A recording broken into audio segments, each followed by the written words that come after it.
In this video, we're showing you how to resurface your garage floor. Step 1. We're diamond grinding the floor until it's purely white.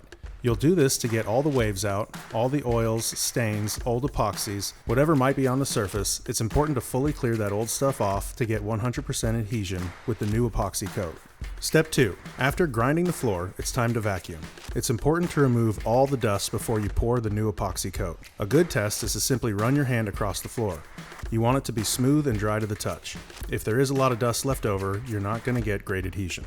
For step 3, after it's been grinded and vacuumed, we will apply the epoxy coat to the floor. A Libman 515 double-bladed squeegee from Lowe's works very nicely for this process. You want to push it in straight rows from the back of the garage to the very front. For better results, have a second person using a back roller from behind, and remember to wear your spikes. Step 4. Once the epoxy is fully coated on the floor, you can broadcast the flakes. Make sure you cover the floor evenly with no gaps or light areas of flake. It's also important to wear your spike shoes during this process as well. After you finish broadcasting the flakes, let it cure for 12 hours and come back the next day. Step 5. After you've returned the next day and made sure the floor is fully cured, it's time to scrape the residual flakes. A stand-up carpet removal blade from Home Depot is a great tool for this step. You will push in straight rows all the way across the garage.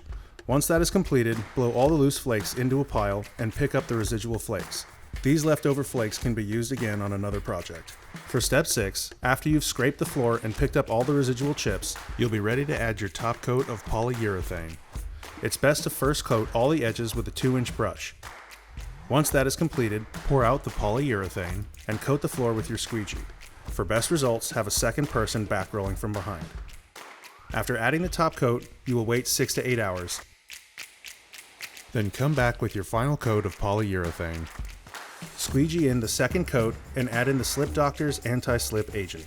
This is a nice, simple, and easy process. If you follow these steps, you'll get a great garage floor that will last a lifetime.